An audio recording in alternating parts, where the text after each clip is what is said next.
I don't fit easily into the left brain, right brain paradigm. I've got a strong science background. Most of my schooling was in science, but I've also got a very strong artistic sense. And origami lets me merge those two together.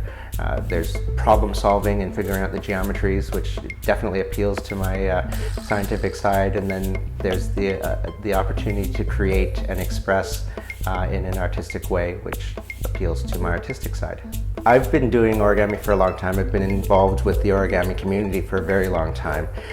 And I started discovering that the origami community was just way too insular.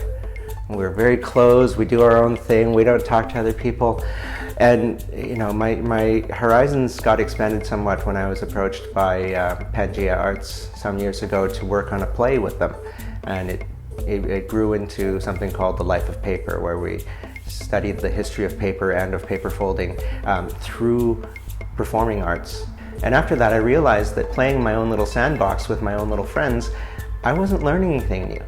And so I made the conscious decision to seek out other artists in other media. I started finding artists whose work I liked and started meeting up with some of the local ones.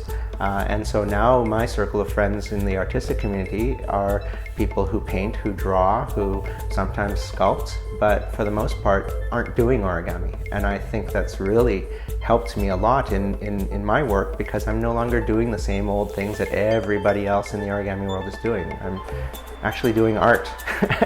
It's not paper crafts anymore.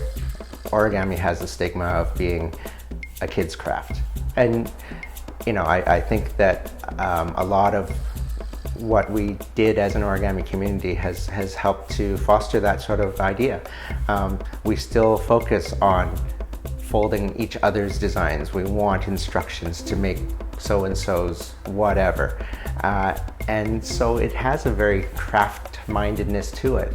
And those few of us who are trying to break beyond that and do art have found it very difficult. You know, I often talk about how gallery owners' eyes glaze over as soon as they hear the word origami. And it's true, because they have the mindset of what it is. It's something they tried as a kid and then put aside when they grew up. A lot of times these days, I don't even mention the word when I meet with a new gallery owner. I talk about paper sculpture or you know, 3D plastic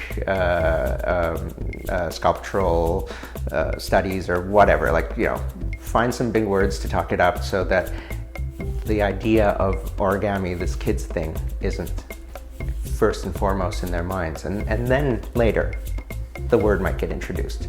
And it works much better because the stigma is still there, it's still very strong. On the other hand, the artists themselves find it fascinating because it's something that they haven't really considered as a medium before. You know, they also have thought of it as a kid's thing.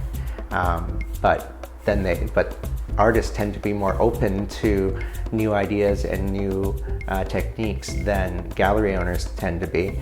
And so they look at the work first before making the judgment. And so the response from them has been extremely positive. Hi, my name is Joseph Wu. I'm an origami artist. I'm not a patient person, not by a long shot. I'm an obsessed person, and there's a big, big difference. That's why I fold all the time.